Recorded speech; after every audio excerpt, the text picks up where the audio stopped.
Menyikapi adanya SEMDA Bali tentang pembuatan dan pawai ogoh-ogoh serangkaian Hari Suci Nyepi Tahun Baru Tahun Saka 1944, jajaran Majelis Desa Adat Denpasar menggelar rapat. Rapat yang dipimpin PLT Kepala Dinas Kebudayaan Kota Denpasar, Anak Agung Gede Risnawan tersebut sempat berlangsung alot, namun memutuskan pawai ogoh-ogoh bisa digelar.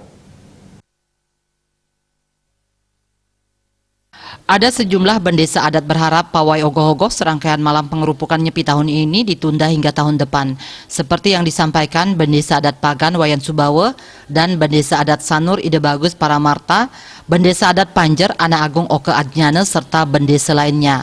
Dalam pandangan para bendesa ini, SEMDA maupun SE Gubernur dinilai sangat gamang karena masih melihat perkembangan kasus COVID-19.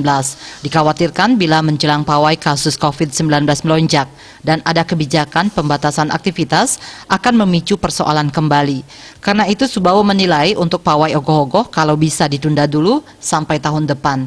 Selain itu ketentuan-ketentuan dalam SEMDA sangat sulit untuk bisa dilaksanakan. Misalnya saja soal waktu pelaksanaan pawai yang hingga pukul 20 WITA. Demikian pula wilayah yang digunakan hanya sebatas Banjar dan maksimal 50 peserta.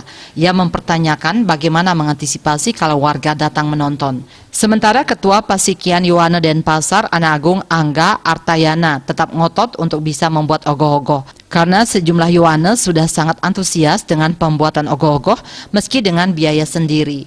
Setelah berbagai pertimbangan yang mengemuka, akhirnya dalam rapat tersebut disepakati memberikan kesempatan bagi para Yuwana membuat ogoh-ogoh dengan sejumlah ketentuan. Bendesa Madya MDA Denpasar Anak Agung Ketut Sudiana mengatakan, ketentuan secara teknis nantinya akan dituangkan dalam SKMDA. Sebelumnya, Wali Kota Denpasar I Gusti Ngurah Jaya Negara juga memberi lampu hijau terhadap pelaksanaan pawai ogoh-ogoh.